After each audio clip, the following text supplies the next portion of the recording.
If you want to have your music featured on popular music blogs, playlists, and even on the radio, stick around because I've got some killer insider tips coming your way right now.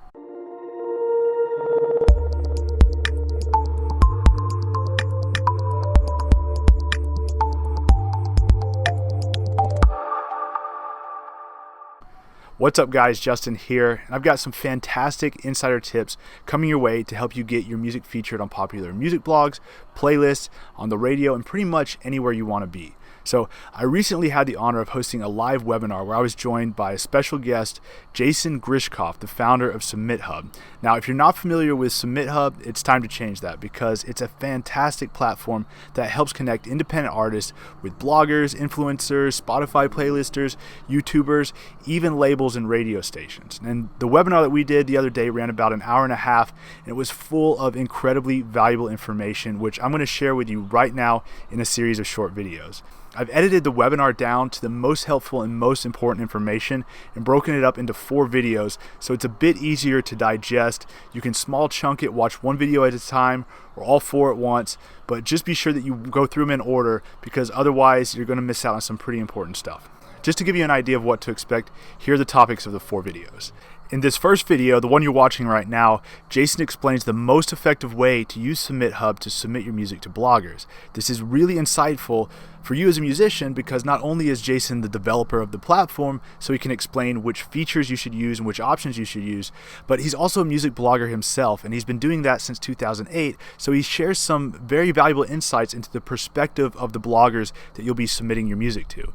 Now in the next video, part 2, Jason's going to give you some tips on choosing the right blogs to submit to.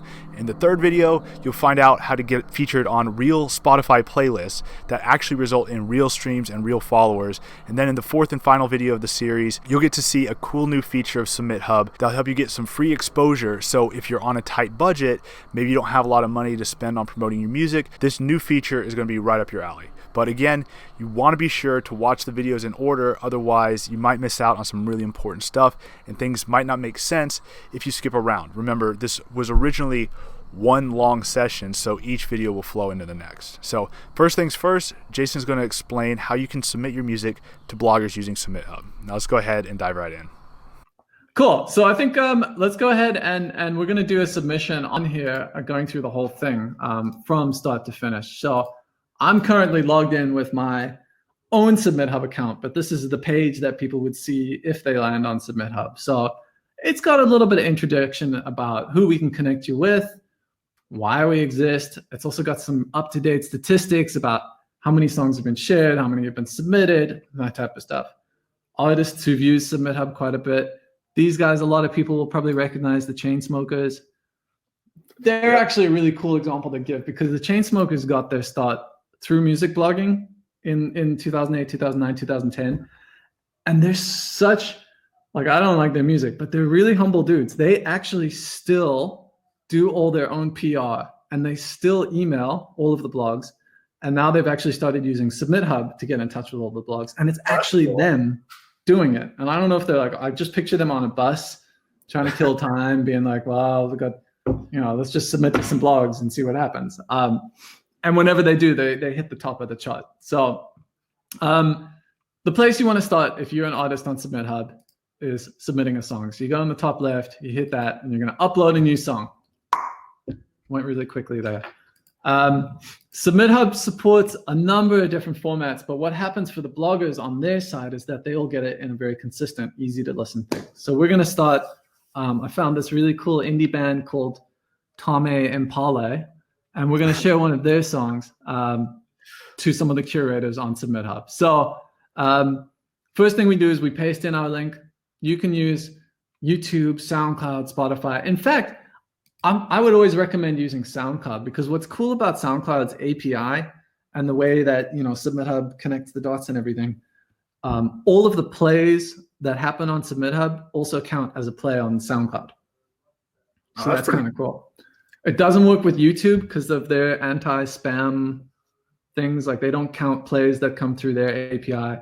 Doesn't work through Spotify because Spotify only lets you play from Spotify. And so what happens on Spotify, actually, if you were to share a song, it asks you to upload a backup MP3 because that's how we stream it. I'll just show you as as an example here,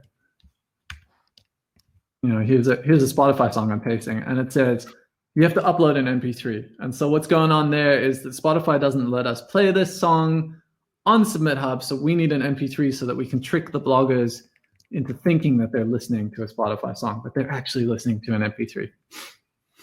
So we're going to go back to this YouTube video. It asks us, are any of these other links our song as well? And we're going to say, yeah, that one is too. So is this one from Deezer. This one's probably not us. And this song was released, I think it was released sometime last week. So you would put in your date there. And you're going to go through this process, which is going to ask you to input some information about your act.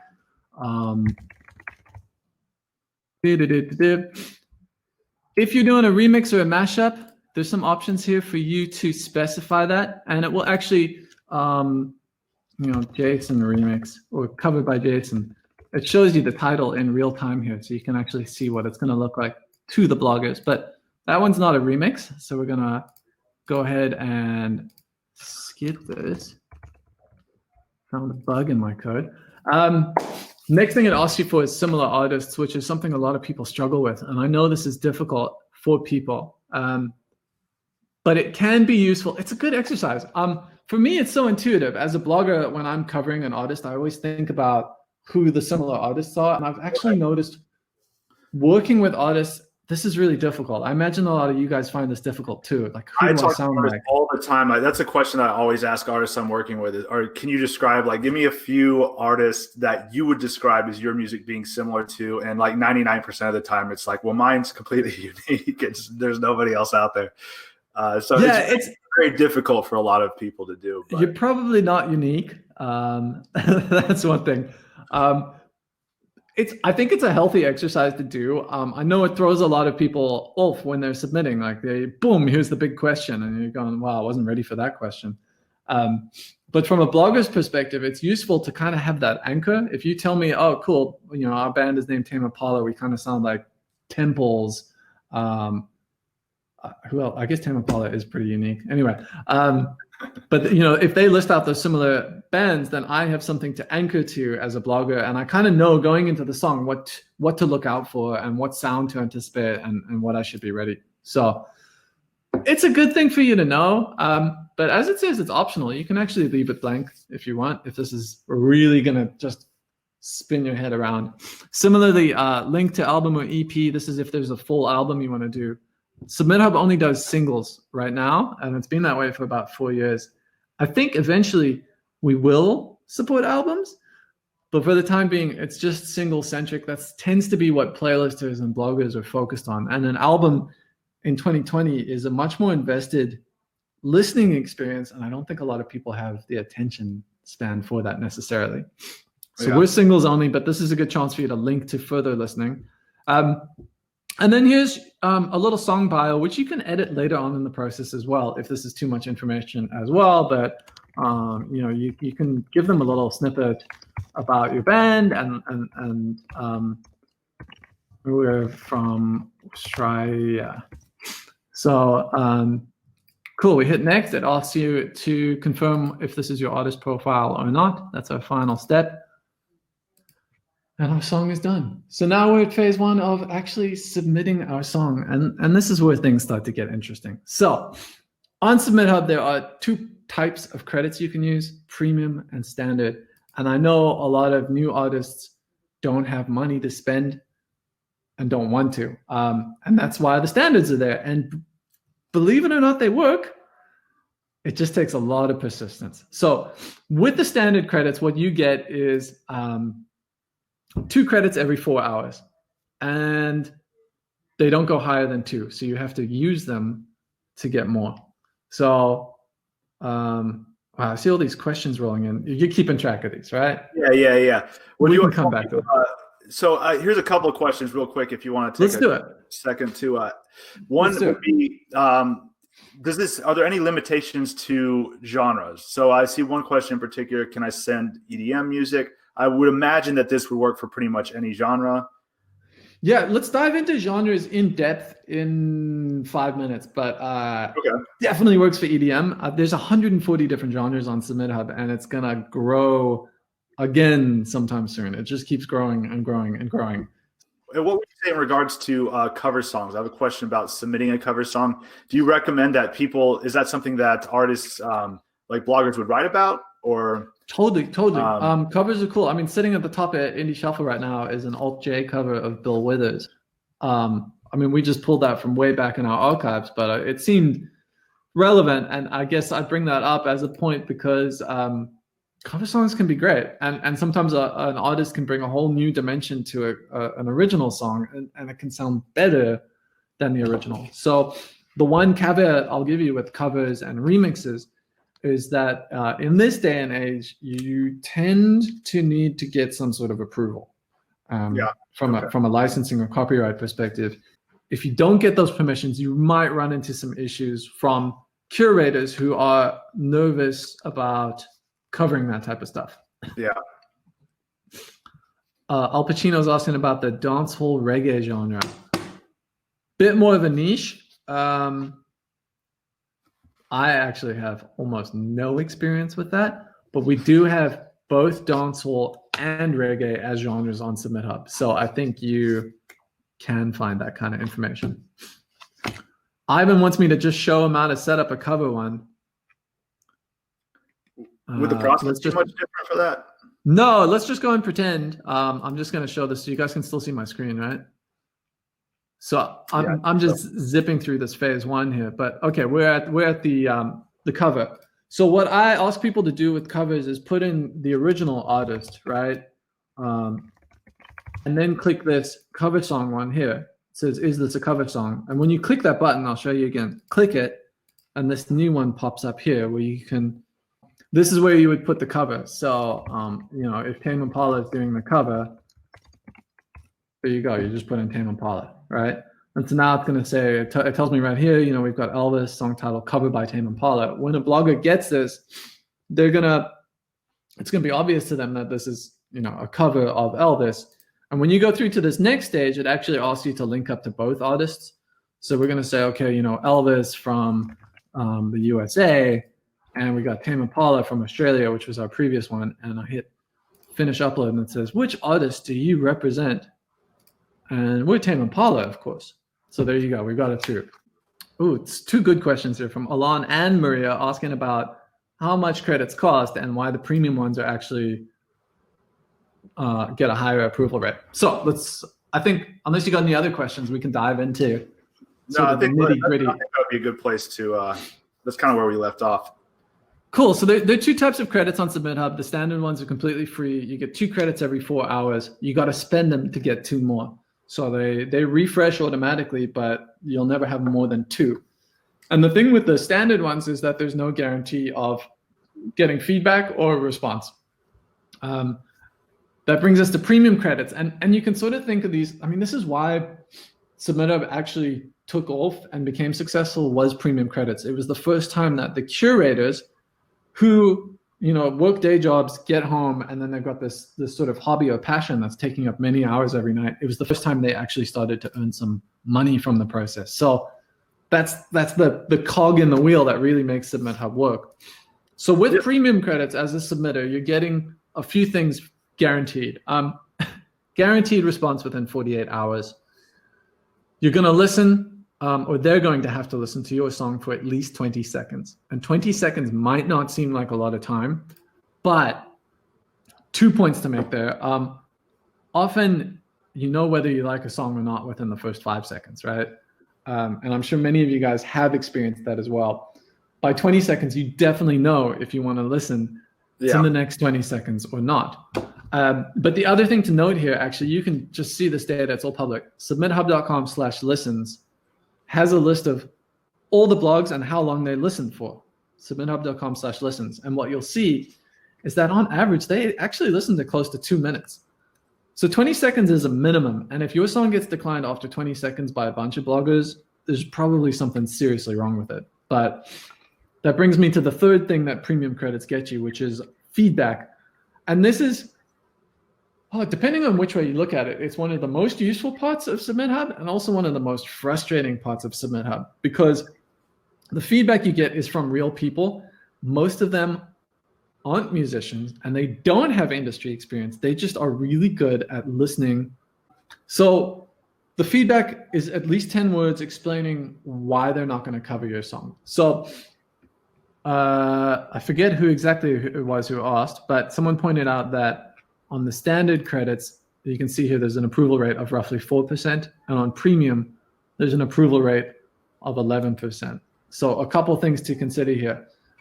It means that even when you're paying with premium credits, you're still going to get rejected 90% of the time on average, right? So if you send it to 100 curators, 10 or 11 of them are going to say, cool, I like it, I'm going to cover it. But 90 of them are going to say no. And when they say no, they have to explain themselves with this feedback. So that feedback from one person might say, really love the way this was mixed, but the vocals are just not doing it for me. And then the second person says something like, wow, these are the best vocals I have ever heard, but the mix needs work. And you kind of left there going, oh, how could two people say such different things? And to me, it's one of the things that actually shows that SubmitHub is kind of legitimate, is that you're really dealing with people who hear music totally differently. And I think as an artist, it's really important to realize that the vast majority of people who listen to your song are not going to like it. That's just the way it works. And you shouldn't get caught up on them. You're sort of looking to find the niche that does like your music, right? The 5%, the 10%. And if you get caught up on the 95% who just don't like your music, you're going to end up looking like Kanye West, who throws a hissy fit every time people don't acknowledge him being the greatest man ever to exist. Jared, the website's submithub.com. So you're going to get feedback from these guys. It's going to be all over the place. But if you send it to 100 people and you actually end up getting 90 feedbacks, even if your song does terribly and you get 100 feedbacks, what you're going to get out of it is some insight into why sort of a broader general public that doesn't include your existing fan base is not biting on this song. And you might also gain some insight into the profile of people who do like your song. So, yeah. I mean, it's good to get feedback from all kinds of different people, because then you know, like if you start to see a pattern of the same thing over and over again, then it's time to maybe incorporate that, not necessarily change your sound of music, but if, especially when it comes to the production quality, if like something's not mixed well and you keep hearing that from people over and over again, that's very valuable for your next recording, or maybe even to go back in the studio and re-record something. And you might think they're listening through some terrible headphones or their laptop speakers, and I bet you some of them are. But that's kind of the point in a way, because most of the people who are going to listen to your music at the end of the day, all sorts of different ways of listening. So it's definitely one thing to keep in mind there. I saw someone publish a YouTube video a couple weeks ago, basically saying SubmitHub was a really good way to just get your ego bashed down into the ground so that you can actually go out there and make it as an artist. Because I think anyone who's got their ego too high in this industry is going to have a really tough time. So he was joking that's a good way to get your ego bashed. So on the point of approval percentages and the difference between standard and premium, standard has a roughly 4% and premium has a roughly 11% approval rate. And I think this can be attributed to a couple things. Premium submissions always float up to the top of their inbox. And so if I'm a blogger, I log on for the day, I've got 30 premium submissions and 10 of the free ones. I got to go through my premium ones first. And by the time I get to my free ones, I'm probably a little bit tired, right? I just spent an hour and a half listening to music. I'm just going to flip through them quickly. And if they don't catch my attention straight away, it's probably going to be a no, right? Another thing is that when you ask someone to write feedback about your song, you're actually forcing them to stop, think about it, and pay attention to it. And that is also going to result in a higher approval rate. And what's actually at play there is not the premium credit, because here's an interesting thing about SubmitHub, insider tip. So let's say I'm going to go ahead here. We're back on the SubmitHub screen. I'm going to choose premium credits because I got a balance. My next prompt is asking me how important feedback is to me, because this is a really central part of SubmitHub. And what a lot of people would complain about in the beginning was, they'd say, my song is done. It's complete. Why the hell do I want feedback? Shut up and just tell me if you're going to cover it or not. And I kept on saying, well, like, I'm not going to, feedback's part of premium credits. What do you want me to do? And they're like, well, just make them listen for longer. So there's an option here where you can say, I don't want feedback at all. Make them listen to at least 90 seconds. And when you click that, you'll see this little orange warning pop up. And I'm just going to tell you guys right now what it means. It means you should never, ever choose this option. And this gets to my point of the way the feedback makes a blogger think. So if you choose 90 seconds, no feedback, what happens as a blogger, playlister, influencer, whatever, I'm sitting there going through my submissions, I'm focused on them. I start typing my feedback for the song. And as soon as I open up the box to type the feedback, it says, hold up, this guy doesn't want feedback. You're just going to have to listen for 90 seconds. And I'm sure a lot of you can relate to this, but if you're stuck having to do something you don't want to do for 90 seconds, Maria, we'll get to the multiple people listening to a single submission on the next question, but the answer is kind of yes.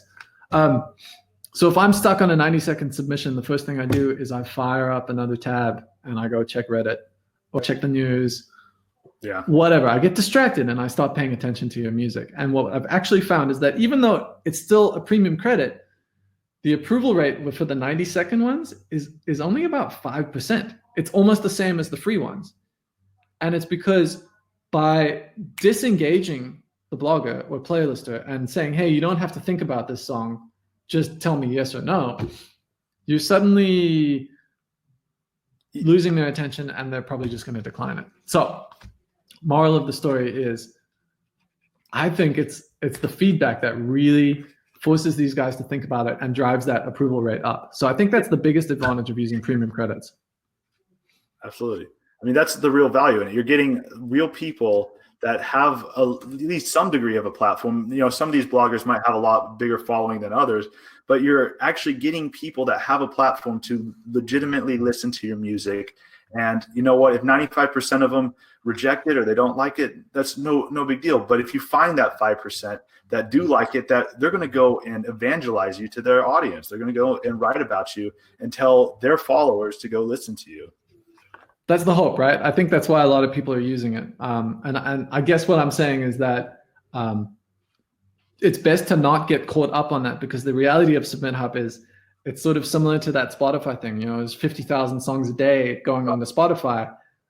There's a crazy amount of songs going on to SubmitHub as well. And if you go into it looking for success and acceptance, you might get it, but chances are you're going to have your hopes and dreams dashed. But if you go into it thinking, okay, this is a really a good way for me to put my music in front of regular listeners and get their reaction to it. It's almost like a field study, if you will. Yeah. And it's got the possible upside of people covering my music. I think you're going to be in a much better headspace going into it. There's another way we'll get into a little later, the hot or not feature, but we can touch on that afterwards. That's actually a really cool sort of new one. The next thing it's going to prompt us, right? So on our feedback, I would always say choose the it's quite important. Even if you don't want to read the feedback, just try ignore it. But when you choose it's important, it's telling the blogger that they should put some thought into the song. And oftentimes when they're writing that feedback, they go, it's actually not a bad song. I think I'm going to share it. The second thing it will ask you about is copyright and permissions. And this sometimes catches people up, but the real context of this is on SubmitHub, there are about 150 YouTube channels. And these guys actually tend to be some of the most influential people in the music discovery business. There's almost no money to be made from it. And actually what happens here is that, let's say you get picked up by one of these big YouTube channels like CloudKid. CloudKid's got a couple million YouTube subscribers. When they upload a new video, it gets 300, 400, 500,000 plays in the first week. That's a lot. And what CloudKid is asking from you is saying, hey, we're going to put your song up on our YouTube. We're going to put some nice visuals to it, but we're going to keep the money that it makes from ad revenue. And so this question is asking you whether you're cool with that or not. So when you're giving someone copyright permission, you're basically saying, hey, I'm going to sign a form that says you're allowed to upload my song to YouTube. You can't put it anywhere else. It can only go on your YouTube channel. But if there's a copyright strike or someone tries to get you in trouble for putting on there, Just show them this form, let them know I gave you permission, and it's all gravy. So as an artist, your idea here, what you're kind of doing by signing this over is you're saying, 500,000 plays on YouTube actually pays almost nothing, even to the person who uploaded it. And you're cool foregoing that potential $5 or $10 because, wow, 500,000 plays is a ton of listeners, and you're hoping that's going to sort of drive awareness towards your monetized platforms, Spotify, Apple, etc. So this question is asking, are you cool giving over copyright permission? You can say, yes, I can give permission and they can monetize it. You could also say, I can give permission, but I want to keep the money. Totally allowed to do that. Or you can say, no, they can't have permission. I've given them a SoundCloud, a Spotify, an Apple. They can use that. And what these choices are going to do is they're actually going to automatically filter out anyone for whom that would be a problem. So if CloudKid says, we only want submissions where they say they can give us the money, if you choose this last option that says, no, I don't want to give them any of my money, they're not even going to show up as an option to send to. It's just going to automatically filter them out. So I'm making CloudKid's life better. I'm saying, hey guys, don't worry. The only submissions you'll get is from people who are already matching your criteria. And I'm making your life better because you're not going to waste your time sending to someone who never would have put it up in the first place. But this last one here is just asking if you are cool taking feedback in a different language. By default, you're probably going to get it in English, but SubmitHub's a really global platform. I saw someone asking on here whether like Latin music is cool, and the answer is yes. We got hundreds of people from. Suryansh asked if Indian music is good. No, it's not actually. That's probably not a good one. But this is asking what languages you're comfortable getting your feedback in. So you can choose Afrikaans, German, Spanish, whatever. And what's going to happen then is that curator, when they're typing your feedback, there's going to be a note that says, hey, you can type to them in whatever language you want. So that's kind of what this last point is. We're going to be on the big page after this. This is the end of the questions.